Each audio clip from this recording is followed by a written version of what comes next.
a very warm welcome to this month's Pacecast. I'm Anita Pace and thank you for joining us. My guest today is Jack Latus. He's the co-founder and chief executive of the rapidly growing occupational health provider, the Latus Group, and he's also enjoyed a successful career playing rugby league for clubs, including our local club, one of our local clubs, I should say, Hull KR. Good morning and welcome, Jack. Thank you very much for having me. You're very welcome and thanks for coming. Right, you've brought something in with you this morning. I don't know what it is, so please share and talk about why it's important to you. Okay.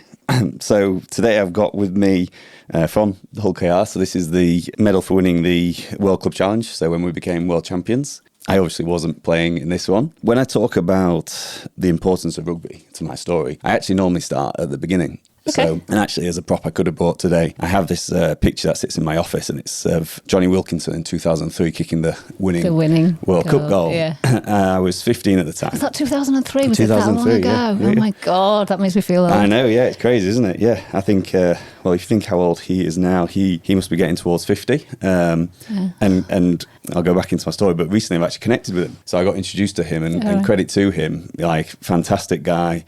Loads of time. He was very gracious, and when Hull KR did the documentary, he did like a promotion for it, and he watched it and gave us a positive review when it went out to Sky and things like that. And it's crazy they say you shouldn't meet your heroes, but actually he was superb, and he's a great guy. So was he one of your heroes then? Yeah, absolutely. Yeah. Yeah. So like I said, I normally start at the start of the story, which was Johnny Wilkinson kicked the winning drop goal in 2003. I was 15 at the time, had a broken foot. Second time I'd broken my foot playing rugby. And in that moment, I decided that's what I'm going to do. I'm playing professional rugby. So what level were you playing rugby then? School. Right. Just, okay. I was a nobody. Like, I wasn't even the best player in my school team. Oh, right. Okay. I was probably getting into the local sort of East Yorkshire team, hadn't got into the county team, to the point where, you know, I told my mates, right, I'm going to play professional rugby. And they all laughed at me. Right. They were like, Jack, you're not even getting the Yorkshire team. How are you going to play professional rugby? And one of the lads in the team was probably one of the best players in the country. A good pal of mine. He's like, you ain't going to do it, Jack, like, serious. And I was like, okay, fair. Like, I understand, but I'm going to do me. You guys do you. I'm going to play professional rugby. So from that day onwards, I decided, okay, well, how do I do this? So I just started with the end in mind and just made a plan, and from that day onwards I started training like a professional. So, you know, I'd be in school before school started. You know, I got a key to the old gym at the school. I'd be in there in the morning. I'd be out on the pitch on my own at lunchtime, you know, practicing, kicking my goals. On your own, or did you have someone coaching you? From 15 I'd do it on my own. You know, it was back in the day when information wasn't as readily available as it is now, but I'd go and find books, you know, big, thick physiology books and things like that on plyometric training, on speed training. And then when I got a bit older, I started working jobs so I could afford coaches. I went and found myself a nutritionist, a speed coach, and these sort of things. All the things that all the guys who were in the academies had access to. I was like, well, if I'm going to do this, I need to go and find that myself. So you're totally committed. Yeah. There was no plan B. It was like, I am playing rugby. And this was all inspired by Johnny Wilkinson kicking absolutely. the goal. I loved him. Even before 2003, and this is proper fanboy, but like this was back in the day of VCRs. Yeah. I'd record every England match and I'd just watch them on replay. You know, like when they were winning the Six Nations, I had the match versus But this is New Rugby Zealand. Union, isn't it? Yeah, Rugby Union. Well, I was from Hymers, wasn't I? So I was a Rugby Union. So up until the age of 12, my main sport was tennis. Actually, let's dial back then to your childhood, because I know we've leapt straight into the rugby, which is brilliant. Well, we'll come back to that. So go back to the early days of Jack. Talk to us a bit about those early years, your childhood. Yeah. So I'm one of three. So I'm middle child between my younger brother Sam and my elder brother Will. There's only 3 years between us. So Sam's a year younger than me and Will's 2 years older than me. Wow. Handful for your mum, 3 young boys together. Yeah, she was a machine, right? Yeah, I've got 2 young children now and it's hard working. And it was sports mad.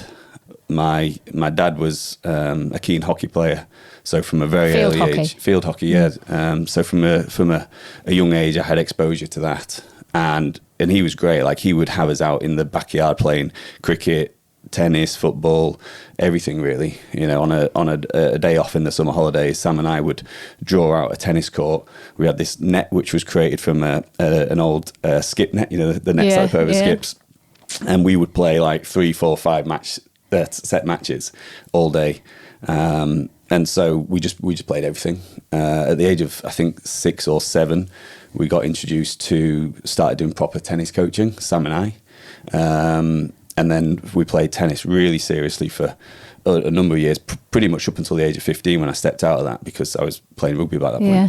And were you good at tennis? We were decent, yeah. Yeah. We would travel the country every weekend playing. We were, for my age group, I was probably top 10, 12 in the country. Wow, okay. But it's funny, tennis is a quite a toxic environment. And at the time as a kid, it was tough. So like I remember on a Friday afternoon, all the other kids were like excited for the weekend going to party, and I was like, no, I've got to travel down to Cambridge tomorrow to play in a tennis tournament, and if it goes well, great. If not, it's going to be really hard. Like it's tough. Like it's stress on the family. So it costs a lot to play tennis. And was this a singles or doubles with your brother? Right. Singles. So we'd play doubles together. If we were playing like for Yorkshire, we'd be the one of the doubles pairing. But no, it was individual tennis, and it's tough. And it was a really at the time quite a tough environment to be in as a young child, and you see it in tennis if you watch it. It is a toxic environment, really. What do you mean by that? What do you mean by toxic? Well, it's just a lot of pressure. There's a lot of cost in it. So you've got your parents. My parents aren't wealthy. Both sides of my family are from Hessel Road. Not that there's wealthy people in Hessel Road, obviously. And my dad did really well for himself, so he was like the first person out of his family to go to university, put himself university, did all of his accountancy qualifications, became an FD at a local business, but like an international supplier. So did well for himself, worked really hard. Mum and dad had like one thing, which was we'll put the three boys through private school, and so which is not cheap. No, exactly. Yeah, I don't know why it makes me emotional. And so they were happy to go without. So we didn't have everything in life, trainers and all that. So they made sacrifices so they could put you through school. Yeah. Exactly. So and tennis is expensive. Exactly, and then the tennis on top. So and it does create a pressure. So if things are going well, you're winning, you're advancing. That's great. But when things are going hard, it's pressure on the family. Yeah. We're away from mum and my older brother all the time. Did he not play tennis, your older brother? Well, Will was really smart. So Will's always just played sport for fun. So he was clever, and so it did cause pressure, and which at the time was really tough. But actually, I put a lot of my resilience that I have now down to that being like the breeding ground for it. So if it hadn't been for that, where was the pressure coming from? I'm just interested in the tennis. Was it because you didn't want to let your mum and dad down, or was it internal pressure because you just wanted to, because you're competitive, wanted to do well, or was the pressure coming from your parents because they wanted you to? It was all external pressure. Right. I mean, don't get me wrong, I have high self-standards, so I wanted to do well, but it's funny, if I'd have had my attitude, which I then took into rugby, which was all self-driven, when I played tennis, but I was too young, I didn't understand. My attitude that I had for rugby as an individually driven person would have been perfect for tennis, so I wish I'd never stepped out of tennis. Oh, really? That's interesting. Yeah, do you think you would have been successful? Well, I think based on my ability, how I matured physically, remember when I was a young kid, I was just a skinny young kid, and as I matured physically, I've become quite powerful. So taking that into tennis, and then my attitude for self-development, I think I'd have had a good shot. Yeah. But I fell in love with rugby at 12 when I progressed into the senior school at Hymers, and it's a rugby school, so you kind of have to play rugby. And I remember my dad was so anti-rugby because obviously everything was tennis, to the point where I really wanted to play rugby, and I was like working between the coach of the school and my dad to like beg him to let me play. He was worried about injuries, basically. Yeah. So it wasn't that he didn't like rugby; it was just the safety aspect. He'd never been into rugby. He didn't have a lot of time for it. He hadn't had a chance to watch it and enjoy it. But I was like, I really want to play this. I'd fallen in love with it. The camaraderie of playing in this. In the rugby team. I mean, I'd played team sports before, football and cricket, but I hadn't had this feeling of rugby, and I absolutely was hooked. So I managed to convince him to let me play. Played it for the few years, and just at school was a gifted athlete, so I could do it, but I certainly wasn't a natural rugby player. So it was a strange decision, I guess. Yeah. At this point, too, when I was sort of 15, I was like, "That's it, I'm playing this." So you gave up the tennis at that point? Yeah, at 15, I gave up the tennis. Yeah, I just got to the point where I was too into the rugby. and the tennis was getting too hard and too stressful. And I was getting to the point where you're old enough for that to sort of be able to like make a decision and say to my dad, look, I'm stopping this. I do regret stopping it. I should really have just said, I'm just going to go and play for fun. Did your brother stop as well? Yeah, we basically stopped at the same time. He stopped for a different reason, actually. He was playing for Hull City Football. So he decided he was going to focus on his football. Right, okay. Yeah. Sam didn't decide he was going to play rugby until, because he played as well. Yeah. He had actually a much better career than I did. He decided he was going to play rugby. He came down to watch me. I was training at Hull KR, just signed at Hull KR one day, and I was in the senior academy. And he basically just was coming down and would bring his boots. And then Drew Webster, who was the academy coach at the time, is now the head coach of New Zealand Warriors, who are doing fantastically in the NRL. He said, "Oh, just jump on and be a body." Yeah. And so that's how he started. And then he eventually signed in the academy at Hull KR. And then similar story actually I was then in the first grade squad at Hull KR, and Sam went to the head coach there, Justin Morgan at the time, and was like, "Let me come and train with the first team. If I bring down the quality of the training and tell me to do one, I'm out of there." And then by the end of that season, he made his first grade debut. Oh, really? So was there any rivalry between the pair of you? Not really. It's all support. So Sam and I have almost been like twins. Yeah. Throughout our life, we've always done everything together, been through a lot together. Nothing, like I say a lot, like we're not lost people other than the usual sort of grandparents and things. But and it seems extreme, but if you haven't been in those sort of like tennis environments, like we were each other's support partner. Yeah. So we'd be playing in the same tournaments. Sometimes one would be doing well, one would be doing poorly. You know, Dad would be happy with one of us and not so happy with the other. And we were the only people who knew what it actually felt like. So we supported each other through it. And you know, we have an amazing relationship because of it. So how do you get, sorry for my ignorance, but how do you go from playing school rugby to being in the Hull KR Academy? And why Hull KR? So it's by the age of sort of 17, I was playing good rugby, but only at Heimers. But I was a decent player, and it was my dad actually who had the idea. He said, in the off season, why don't you try and play some rugby league? I didn't really fancy going and playing for one of the amateur clubs. I was a posh Heimers lad, right? I didn't really fancy it. And the backs coach at school was a guy called Dave Harrison, who used to be the head coach at Hull KR. And so I went to him and I said, do you think it would improve my rugby if I went and played some rugby league in the off season? So this would have been between year 12, so sixth form, and year 13. And I said, do you reckon you could speak to someone at Hull FC? Because they were a Super League team at the time. And I wanted to go and see what a professional environment was like. Hull KR was still in the championship then. So he said, let me have some conversations. Anyway, Sean McRae had just been sacked at Hull FC. So he came back to me and said, Hull FC, like they're not going to do anything at the moment. No one knows what's happening there. But I've spoken to Hull KR and they're happy for you to go down. You're going down on Thursday night to meet the coach and the players and things. So I went down. It was back end of the season for rugby league. That year, Hull KR actually got promoted. So I went and trained. I was just there to train. So I went and trained. But then the last match of the season, they gave me a go. And so I made my debut against Dewsbury Rams on a Friday night at Craven Park. And I still remember it now. And I ran around like headless chicken, didn't have a clue what I was doing. Finished the match, jumped in the car, drove over to the restaurant where I was working to wait the tables and serve people drinks and things. And then I got a letter through from Hull KR saying, we want a meeting for you, can you come? So I went over to this meeting after the season. Like I said, Hull KR had just been promoted into the Super League. So at that point, they got an official professional senior academy. I actually turned up late to the meeting. I hadn't locked myself out the house that day. I actually... that's what that is mentioning that, because that's what's happened this morning. So he was a little late this morning as he locked himself out. I've got bad admin here, don't I?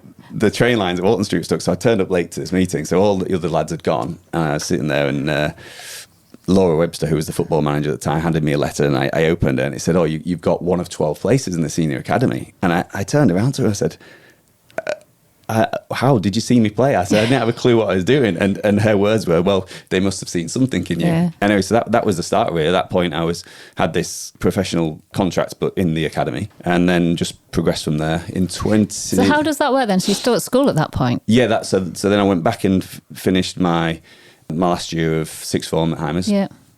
which in itself caused conflicts because that was cricket season. I was the captain of the cricket team, Heimers. I went to them and said, I'm not going to be able to play in like these 4 or 5 matches if I get picked to play full KR. So they stripped me of the captaincy and then decided I wasn't allowed to play at all. So that was a bit of a bitter ending to my Heimers career, but it was a great school life. I loved it. And then I just progressed from there. We actually, Sam and I went out to Australia in 2007 and sort of did like a loan agreement where we went out to Parramatta Eels, which is one of the NRL clubs.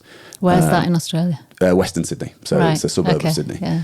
It's actually really nice now. At the time, it wasn't. Right. It was a bit rough, but it was great. We loved it, right? We were in Australia playing rugby full time, training all day, training in the evenings. The only problem was because you were training and playing, we didn't get to travel. So I've not really seen Australia, so I need to go back and do that. So how old were you when you did that? Just turning 20, I think. Right. So we were playing. We were playing with the under-20s and the reserve grade. So did that, and then actually got a call from Drew Webster, who was assistant coach at the time. We'd lost a couple of wingers in the first team at Hull KR. He said, you need to come back. You've got a good chance to play here. So made the decision to come back, and was at that point I was in the first. That was my first grade squad year with Hull KR, but didn't play. And then the second game of the next season, so my first professional contract year, got injured. So did my left knee. I needed a full knee reconstruction, and I was in a contract year because I only had a 1-year contract. So I actually thought my career was over. I thought because that would wipe you out for the full season. Yeah, I didn't play again that year. I didn't, and I was in a contract year. I thought there's no way they're going to keep me. So that's actually when I started to decide, okay, I'm going to set the gym up. So that was my first business venture. Because I hadn't been, it's funny, like you get asked conversations when people see, what I've been fortunate to be able to do in business. They say, oh, you're like one of these natural entrepreneurs at school. I'm like, no, like I wasn't interested in business. All I wanted to do was play rugby. In fact, have you heard of like the Young Enterprise Scheme? Yes. When as 17-year-olds, you put like a little business together in your school with your peers and you compete on a national scale. And I did it because I got told it would look good on my UCAS form to get me into university. And I wasn't interested in business at all. In fact, my role in this business, the business was custom bottle openers called Tops Off. And my role was to wear the bottle costume. That was your soul. So I would wear this bottle costume, a little face popping out, and just talk to people. I had no interest in business at all. So yeah, that was... Just out of curiosity, how did they do? Did they get through to the final? We came second nationally. Nationally, yeah. Wow. And the chap who was sort of running the business, he was a proper sort of natural entrepreneur, and he's now CEO at HelloFresh. Called Edward Boys. Yeah, Gosh. And actually, the year before that was when Sean Scott from Vuba, they won it and then became second in Europe. So a couple of years on the bounce, the school did very well. I had zero influence on it though, so I can't take any credit for it. The reason I set the gym up wasn't because I wanted a business. It was because my story of how I became, at that point, a professional rugby player was exactly what I told you earlier, which was, there was nothing around which could support a young athlete who wasn't in an academy setup to get the strength and condition, the fitness training, the nutrition support that they need to give themselves a chance. So I set this small gym up in a squash court on Chance Ave with Sam, and really just focused on saying, how do we help young aspiring athletes to become, or give them a chance to become professional if that's what they want to do.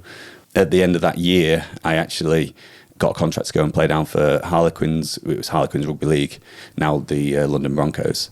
So, funnily enough, I'd be down there playing. How did you get that contract though? Because you've been injured all year. So, so you were released by KR. It was a bit. I was a bit silly, really. I got told, Hull KR told me they were going to give me another contract in, say, the July time. They're like, we'll give you another contract for next year. Like, we've seen enough from you. We back you. Just get yourself fit. And then in the September, they told me, I'm sorry, there's no room on the cap where you're going. So how did you feel at that point then? I was broken. Yeah, broken. So the only place in Super League, because you allowed like a 25-man top squad, that didn't have full cap was Harlequins. Right. So my agent said, I can get you in Harlequins. Do you want to go? And I was like, yeah, absolutely. As long as I can keep playing, I'll go down. So I moved down to London and had the pre-season at Harlequins, and then first game of the season away at Lee. I injured my knee again. The same knee? Same knee, yeah. And so then I was back in for not the same sort of level of surgery, but some surgery to... I got bad bruising basically on the ends of the bones because the knee sort of semi-dislocated again, and sort of cartilage damage, that sort of stuff. So then I was into another state of rehab. So it was like another setback. So what's happening to the gym while all this is happening? You're in London. Yeah, well, good. Yeah, so I would play on the weekend or finish the training, say on the Friday, come up on the weekend, see what the builders had done in the gym. Yeah, at this point, we were just putting it together, actually. Oh, right. So it wasn't open? No, it wasn't open at this point. Okay. But Sam was still here? So, yeah, Sam was still playing at Hull KR. So Sam played there for 5-6 years. Right. Played his full career there. So, yeah, I'd come up on a weekend, see what the builders had done in the gym for the refurb, give them a list of stuff to do, jump back on the train down on the Sunday and go and do my next week's training. So, but it didn't fully open until... So, injured first game of the season for Harlequins, was in a process of rehab, and then I went on loan to play at Hunslet, which is just outside of Leeds. So at that point I was living back at home so I could get the gym going. Played the rest of the season at Hunslet, and then I moved over to Leeds to Rugby Union, so back into Rugby Union, played at Leeds Carnegie. They were a championship Rugby Union team, and at that point I would be able to do the training I needed to do, plus drive over to get the gym running. I hired one guy at that point, a chap who still works for us, employee number one, Nick Hewick. That's nice. It's still with you. Yeah, and he's had a fantastic career, and it's actually one of the stories I'm most proud of the business. So the gym was running at that point, playing in Leeds, coming over to the coaching and starting to get that going. After Leeds, I actually came for a brief stint at Hull FC. Did you? You swapped sides? Yeah, back end of my career. It was my last season, actually. So I think I played in all 6 years as a contracted rugby player. I was injured for 4 years. If you actually worked out the amount of time that I was fit, so I talk about it's probably the worst professional rugby career ever. Yeah. How frustrating. Yes. So I was playing, and then I was playing in Hull, which was interesting. So I'd get to the gym at the usual, because obviously it's pretty unsocial times. Coach from say 6 a.m. till 8 a.m. Couple of coaching sessions. And so who are you coaching at this point? So it was young professional, not professionals, but people that wanted to aspiring professional athletes, as well as some professional athletes. So we were coaching Luke Campbell, who just turned professional. Right, yeah. We had Alex Smith, who was we trained him in 2012 when he was preparing for the Olympics. He obviously went there and made the Olympic final in Hammer. Other sort of rugby players, footballers, golfers, we were starting to train them, but then also, local successful business guys at this point had started to catch on to what we were doing, and they got involved, and we'd started to attract basically high performers. And that was really important for us. And was this physical coaching? Yeah, this is weights training, athletic development basically. And we just took the same model of what we were training the athletes with to training normal people, if that's a fair word to describe someone. Is anyone normal? But that was really important for us because it started to get us exposure to these successful business people. And as my rugby career was, if it was possible for it to go down. Slowing down, if it was possible. It never really took off. But I started to get this appetite for business. And so I had this transition where I was like, all I want to do is be the best rugby player I can be. Then as we started doing the gym, it was, I want to be the best strength coach and fitness coach I can possibly be. So everything I was watching, learning, reading was like, how do I become the very best? But then through this exposure to these successful business guys, like, oh, this is interesting. And obviously the gym was accidentally a business, and I started to become obsessed, I guess, with how do you become a great business person? How do you build a business that can have great impact? At that point, my learning started to change from just the health and fitness side of things to actually how do I become a good business person? Because obviously because of rugby, I hadn't been to university, so I hadn't studied post A-levels. So everything was really about self-development. Did you do business as an A-level? Was that one of the three you did? What did I do? Biology, psychology, PE and chemistry. So okay. My plan was, if I didn't play rugby, I was going to go and get a job in sport. So I had a place to go to Loughborough Uni to study sports and exercise science, which I don't know how much use that would have been, right? You come out and then you're in a melting pot of trying to get a job at a professional club, and that's a challenge. But it just goes to show I had no interest in business. So it wasn't in my mind. No, because you were very single-minded about the Everything was always single-minded. It was You know, if you look back, it's all the sort of the chapters of my life, whatever it's been how do I be the very best I can be at this? So I've always been driven to do that. So was anyone inspiring you from a business perspective at this point? Because you said about Johnny Wilkinson inspiring you for rugby. You've made this conscious decision, right, I'm going to go all in into business. Yeah. Who were you looking to for inspiration for that? I think the initial inspiration came from the guys that were coming into the gym, you know, and I was like, okay, right, I can learn from these people. And through the gym, I got exposed to some amazing people. Like I was coaching David Kilburn. Oh, so, right, he was, if you can coach David, and I now have a fantastic relationship with him, and I sit on the board at Hull KR with him as well. And but I was sitting there thinking, hang on, like most people would pay whatever for an hour with David. He was paying me to coach him, and I was just using that hour to pick his brains on like, what do I do here? How do I improve this business? And then a chap called Paul Luen, who was my player sponsor at Hull KR, he then became a friend. He's actually now my next door neighbour. And he ended up becoming a non-exec director on our business in the years to come. So he was really influential to us. And his business is? So he's now got a business called Copters, which is the UK leading drone technology provider. He built and sold a business called Martech Marine, so that was like his first big exit. So he's like a serial entrepreneur. He's a real startup guy, like really enjoys that startup.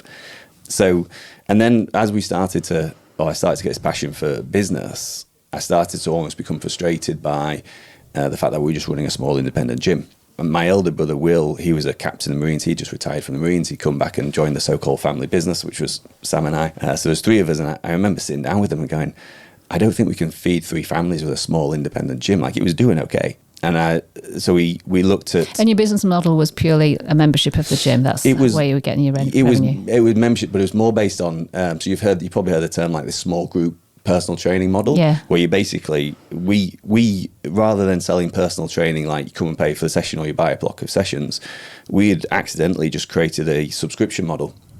So people would they would be in a group of 4 or 5 people, they'd do a couple of sessions a week, and they'd just pay a set amount every month. And now it's actually quite a normal model. Everybody does that. But back then it was innovation, and it was accidental. It just seemed like the right thing to do. So we're having this conversation. I'm saying to them, look, lads, I don't think we're going to have to do something bigger here. So we had the option to either go and try and do more of these gyms. We built a good brand, a good name. But I was like, it's a lot of CapEx to set up gyms. We were successful in Hull because we had somewhat of a brand. Like people knew we were rugby players. I said the other option is... It's very competitive. There are a lot of gyms. Well, yeah, definitely. And the likes of Pure Gym and people like that, this sort of low-cost, high-quality gym were just coming into the market. So I was like, I think that's too high a risk. What we've got here is a model for improving human performance. We just happen to use it for athletes. Why don't we try and take this into the corporates? You know, we were training these local business people. We'd built good relationships with them, but they didn't have anything they could buy from us other than gym. And it was quite individual at this point, wasn't it? Exactly. Rather than... So I was like, okay, well, let's convert this into a Wellbeing product. But this is back in 2015, 2016. So we went to the local businesses with this model, and everyone was like, oh, it's a really good idea, but we don't have a budget for it. So effectively, we were just a little bit early. You know, everybody now is talking about well-being and wellness. But what was the proposition? What were you going to businesses with? It was, how do we improve productivity and reduce absence, all the stuff we talk about now. Yeah. But through improving people's lifestyle. So through healthier lifestyle coaching, through nutrition, through improving exercise, you know, understanding early health checks, these sort of things. So it wasn't anywhere near the sort of statutory work that we're doing now. So we went to the businesses like, oh yes, this is great, but we don't have a budget. And so effectively, no one had a wellbeing agenda back then. So it was kind of like back to the drawing board. We've gone from selling a discretionary product in the gym industry to now trying to sell another discretionary product in the corporates. And I was like, okay, well, we need something which has got like a regulatory statutory underpinning. And then I stumbled across occupational health as that, like in certain industries, people have to have certain medicals. And so I was like, let's do that. So we learned what occupational health was, built a very small clinical team, and then went back to the market with this occupational health product, but with our well-being attached to it. So what we'd accidentally done, but through strategic genius, was create the most proactive occupational health product in the UK. So that enabled us to penetrate what was already a fairly saturated market, and then to go on the growth story that we've been on. And what kind of businesses were you targeting then with this product or this proposition? To begin with, it was very much just focused on the higher risk environment, so manufacturing, any manufacturing, food production, construction, because it's where the regulation is, they have to buy the product. So at that point, it's not are they going to buy it, it's just who they're going to buy it off. And at that point, we was like, right, let's get our value proposition better than anybody else. We built this differentiation into it. And then since then, we've just taken our passion for sort of digital transformation of the service and efficiency and customer experience. And that's enabled us to grow an industry. And who are you competing with, would you say now? Now we compete with, we're the third largest provider in the UK. So we now compete with Health Partners and Optima. And then Spire are just starting to come into the market. So they're a bit of a potential risk to us. But okay. So I'm intrigued then. So you've gone from this small gym and now you're a national player, number 3 in the UK. Yeah. So how have you gone from that to where you are today? How have you found that those businesses, those corporates? What was your go-to-market strategy? Well, originally it was a couple of lads on the phone and myself outbounding people and saying, do you have any dissatisfaction with your current service? And if there was a hint of dissatisfaction, we'd be in there for a meeting and try and close them. And then we were lucky that our product was well differentiated, so we got into the market. So we started in 2017. Pre-COVID. So 2017, 2018 were tough years, like just startup phase. By 2019, we were doing okay, starting to make decent revenues. We were profitable, I'd actually make pretty good profits. And then COVID hit. So March 2020 was the first lockdown. And I remember having a chat with the lads because everyone had been locked down. So they're at home. We had a couple of weeks at home. And I was saying to the lads, right, we've got enough cash here to keep us going. When you say the lads, you mean your brothers? My brothers, sorry. Yeah. My two brothers who I still run the business with now. And I was like, okay, we've got enough cash here to keep us going and paying everyone for 6 months. And how many people would you have had on your books at this point? 25, 30. Right, okay. And we're now 350, I think. 350. We'll be over 350, yeah.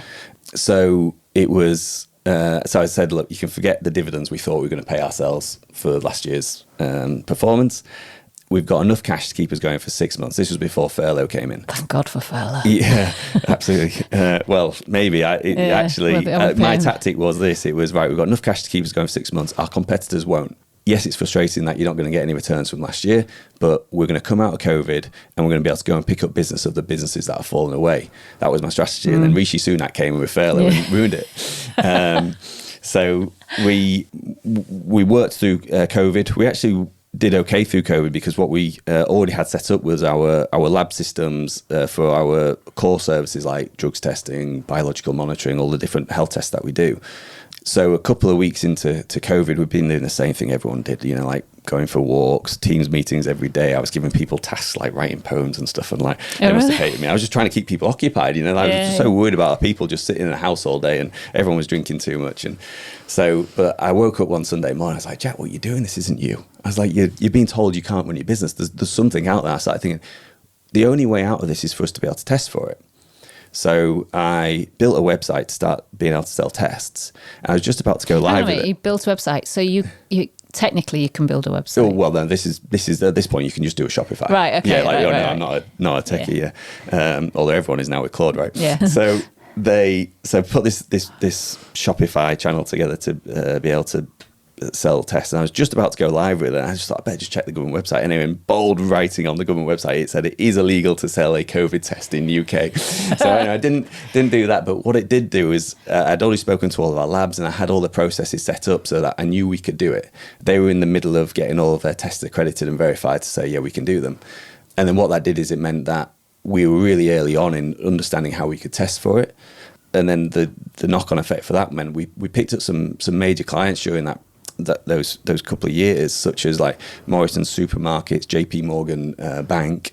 But how are you winning these? This is what I'm intrigued about. How are you winning those clients? They're big companies. Well, it happened because one of the labs that I had set up the relationship with or the process with, a customer had come direct to them. It maybe was JP Morgan or someone, and they're like, well, we can't sell direct to you, but we're working with Latus, so speak to them. So it was accidental, but we built a fantastic relationship with them throughout COVID. We really looked after them.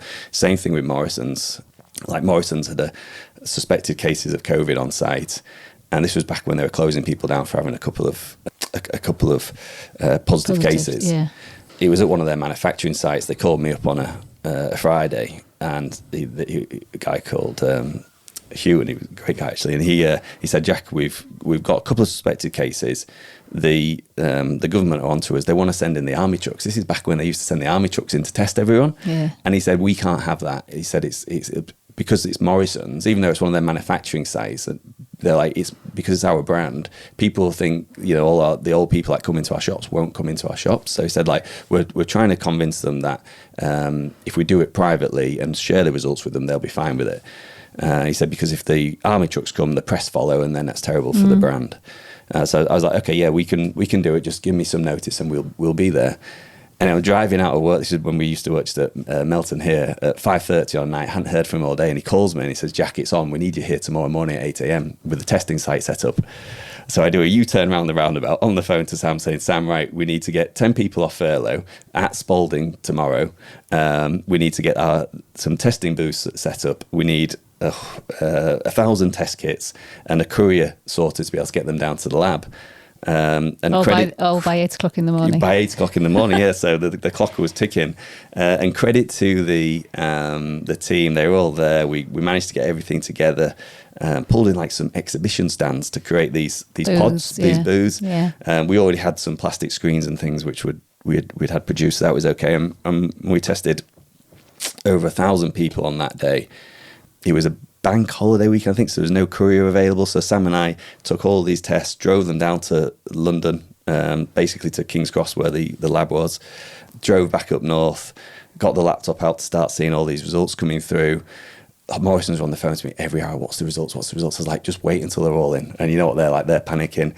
And the plan was we test them all on the Friday, and then we anyone who's positive, we say you're not coming in, and then we come back on the Monday and test everybody again to see if there's anybody. Yeah. And so we did this, and basically we managed to keep this site open for them. They had a couple of more than 2 cases. And so we built a really strong relationship. It's a very long story to say that. So are they still a client of yours then? Yeah, so they're still a client, for some services. So it sounds to me like you've pivoted quite a lot in terms of what Latus is. So you mentioned you've got 350 team members now. So what sort of roles have you got there? Because that sounds quite, you've got testing. So scientific testing was obviously something that we did just to support people through COVID. Right. But you do test now, though? But the testing now will be things like blood testing for biological exposures. So if people are exposed to like lead or isocyanates, we'll do testing for that. That's blood, urine. We do wellness assessments. So again, that's full blood panels for hormones and for organ function, those sort of things. That's on the wellness stuff is a discretionary service. The majority of what we do is statutory, so it's health and safety regulated. Right. And you're still doing the fitness as well? No. Oh, that's gone completely? We stopped the fitness just after COVID.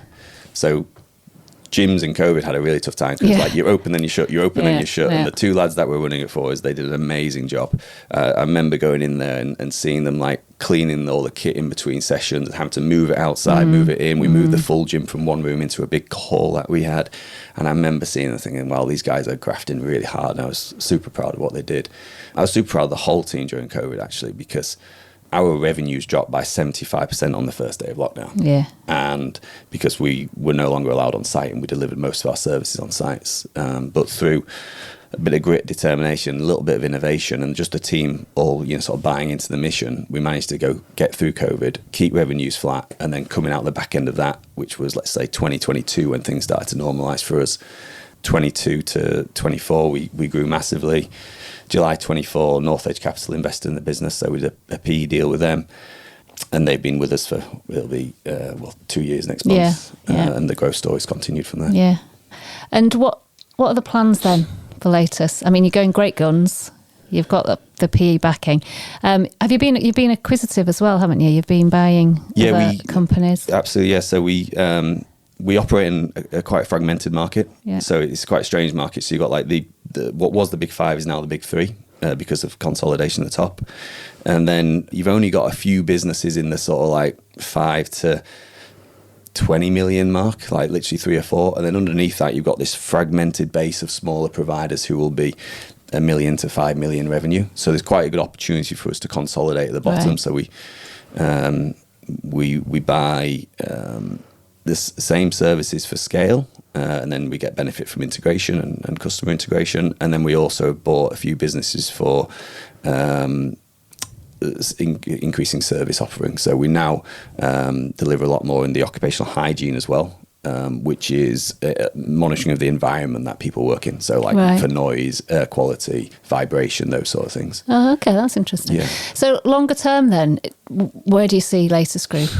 So we'll What's your vision? So continue to consolidate the UK market.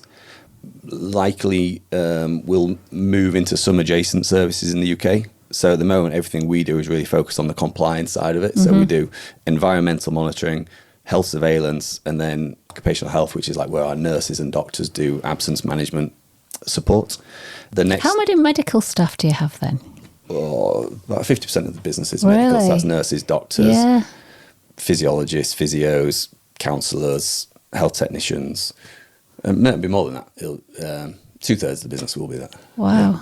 We have 100 health technicians. So these are people who are going out onto sites every day doing health tests on people. And they travel the country. I don't know why, but I didn't think there was going to be as many as that. That's a big proportion. Yeah, we're the biggest provider of that service in the UK. Sorry, I interrupted you. So international, is that on the horizon? European expansion will likely be next. Sorry, it is next. It's in the plan. Anywhere in particular you want to share? Holland. Holland, Netherlands is the regulations are much better there. Occupational health is mandatory. If you employ somebody in Netherlands, you have to buy occupational health or have it in-house. Yeah. Whereas in the UK, it's not. It is actually, occupational health is actually discretionary. So European expansion, which will be probably in 2 years' time. We've still got a lot of runway in the UK.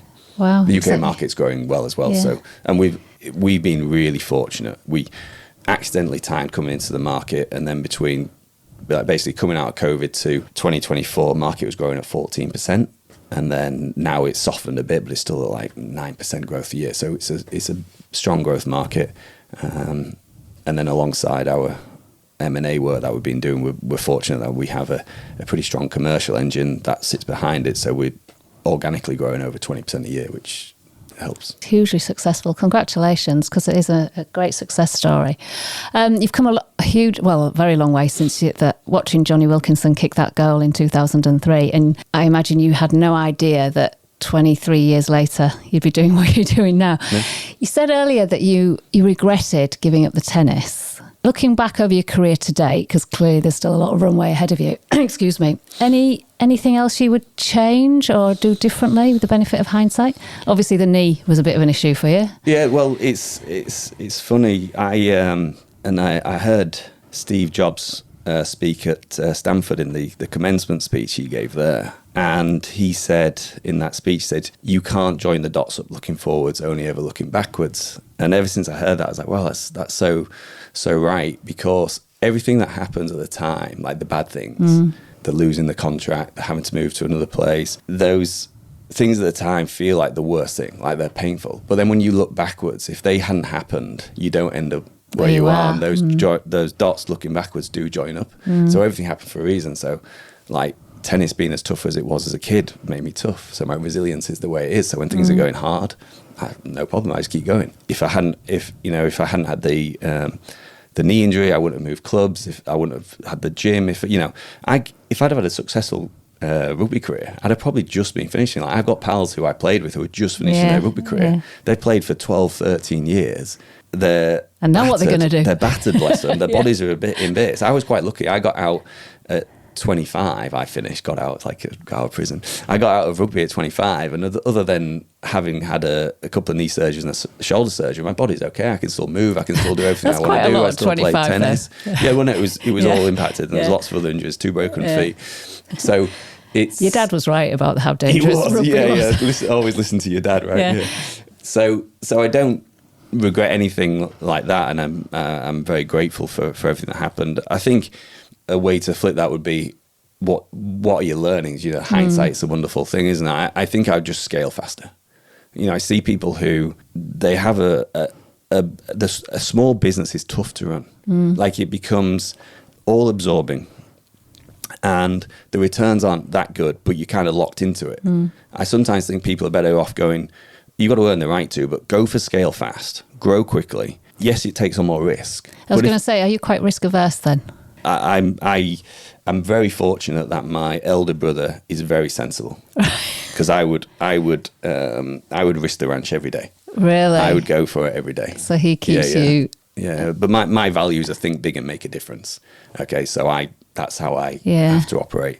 But luckily we have this fantastic balance, weirdly, between the three of us. I was going to ask you about that. So if you're close in age, so 3 siblings, all very competitive and driven and achieved amazing things in their careers. Do you get on all the time? Do you ever argue, disagree? We disagree, of course. We have different views, and that's the beauty of it. We have very different personalities, but when you bring the 3 of us together, it works really well. And we all have our own roles, you know.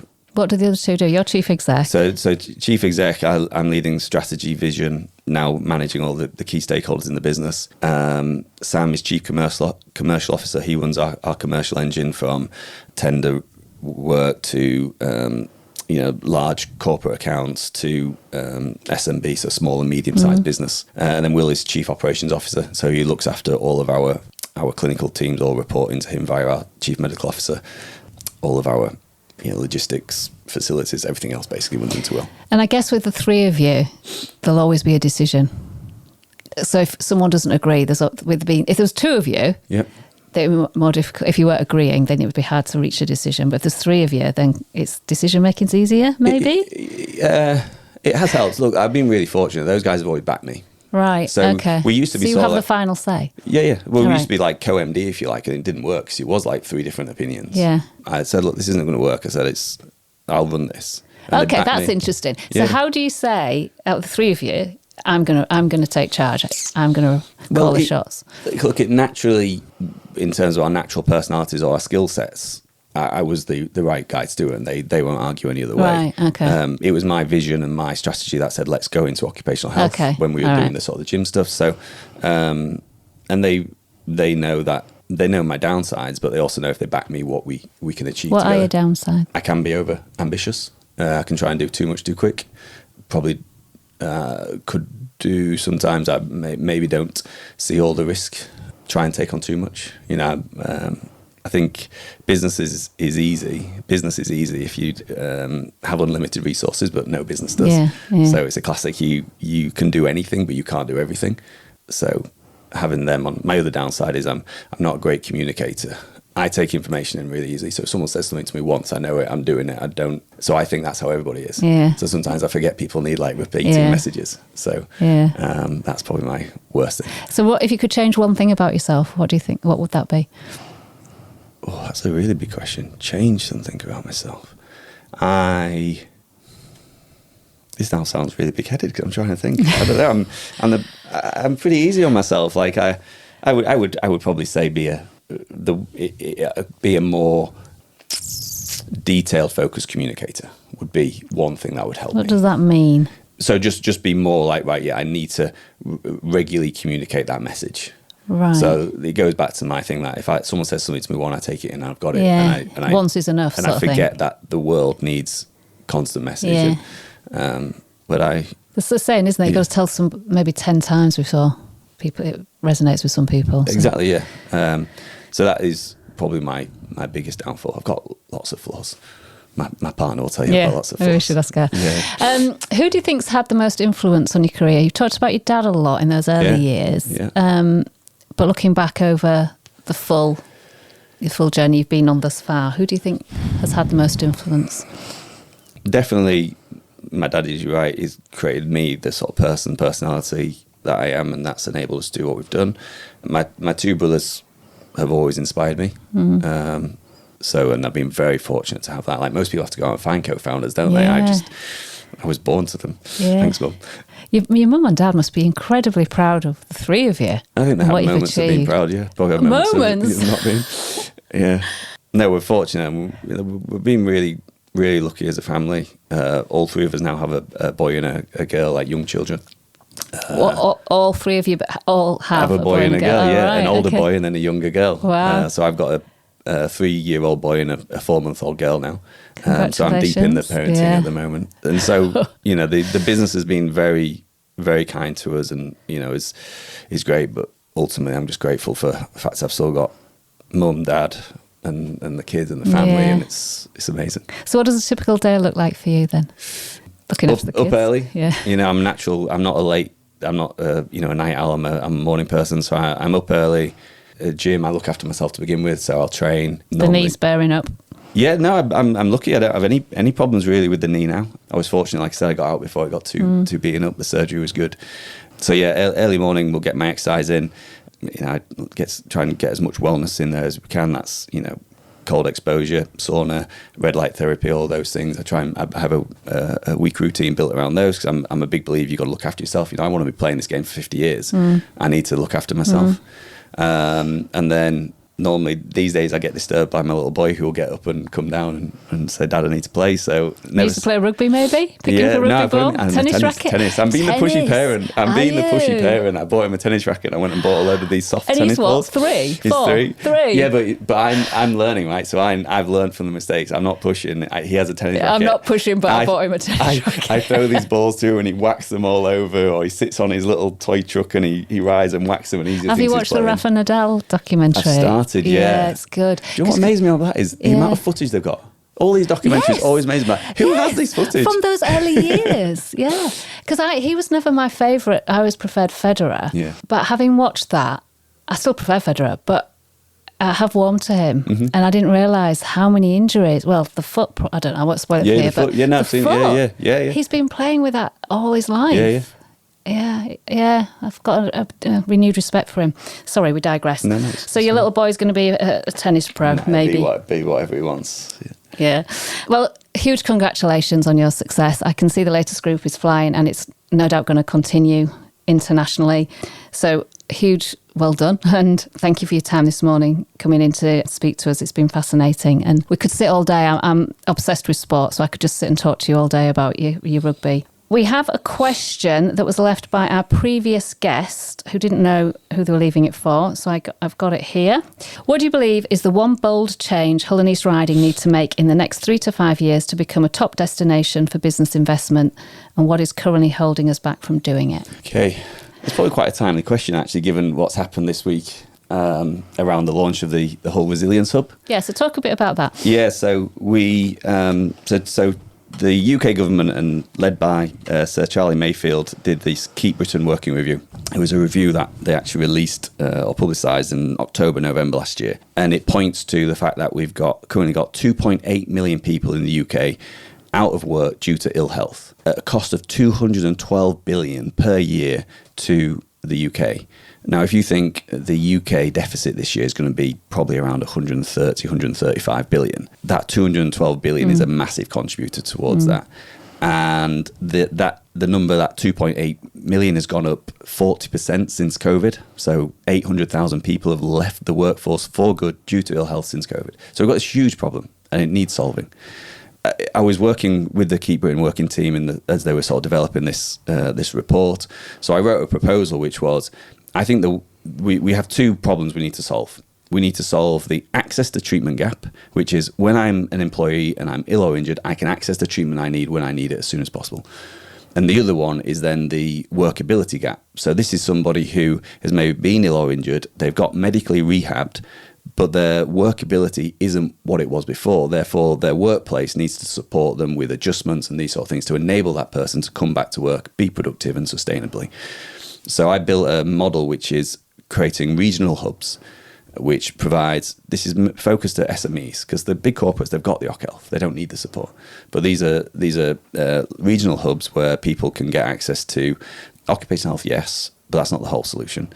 Rapid GP access, physiotherapy, mental health support, counselling, CBT, neurodiversity assessments, these sort of things, early health checks, workplace coaching or workability coaching as we call it, and return to work support. All delivered out of one local hub, which can service within an hour's drive of somewhere. And basically, the whole thing is focused on saying, how do we give people better access to care quickly, and then support them with the workability gap. So I put this proposal together. We modelled it through with all of our data. We look after 5,000 businesses in the UK every year. So we've got an awful lot of data. And then compared that to cost of absences across different geographies, and basically wrote what was a 30-40 page proposal to the Keep Britain Working team, which essentially was this resilience hub. They came back and said, this is exactly the sort of thing that we need to do. Can you get some pilots going for this? Which interestingly, they said, do Hull and East Riding, because that's where you're based. So I said, yeah, perfect. Don't need to invest in any infrastructure. We've already got it all set up. And they also said, can you do Cornwall as well? I was like, okay, well, we'll do it. And they said, if you can prove it in those 2 locations, then we think we've got a model that works. So, and so where is it in Hull? It's at Chancellors Avenue. Right. So we have a clinic at where our office is, which is actually back where our gym used to be. And so we've got a clinic down there with physiotherapists, counsellors, doctors, occupational health technicians, physiologists, coaches, those sort of things. So it's all there. So and then we've partnered with Hull City Council. Between us, we're co-funding it. So the first 6 months are absolutely free. So any business can join for all of their employees and get access to all of these services for free for 6 months. And then after that, it becomes £50 per employee per year. So less than £5 a month.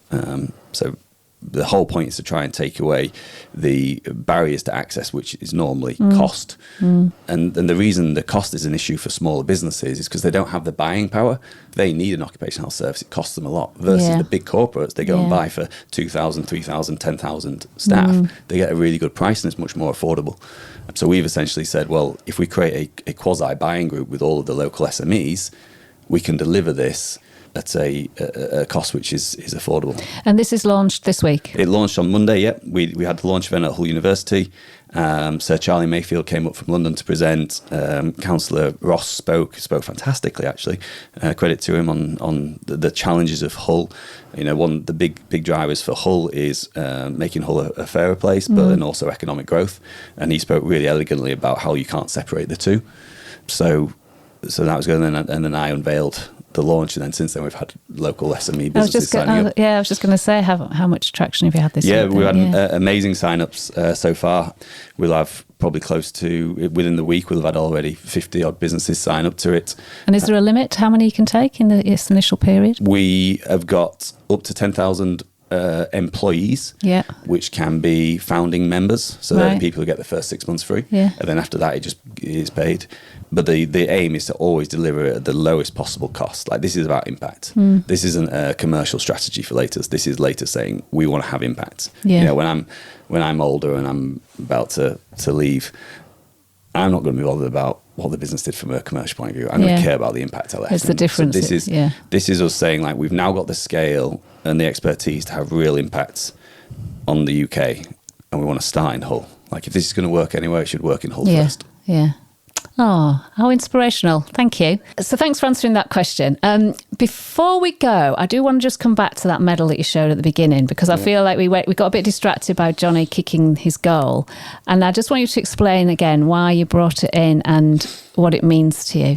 Yeah, it's so I normally start at the start of the story, which was the Johnny Wilkinson kicking the goal. I used to have that. I was going to bring the picture of it in today. It used to hang above my bed as a kid, and it hangs in my office now. But I thought this is easier to carry.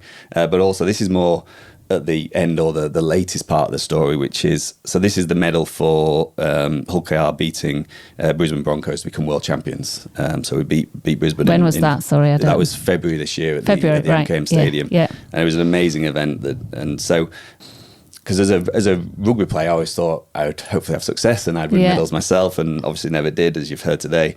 But last year, so before the start of last season, Sam and I joined the board at Hull KR as directors there, and the club had an amazing year. We won all 4 trophies. Well done. So we won the Challenge Cup at Wembley, which was an amazing day. That was the first trophy in over 45 years, I think.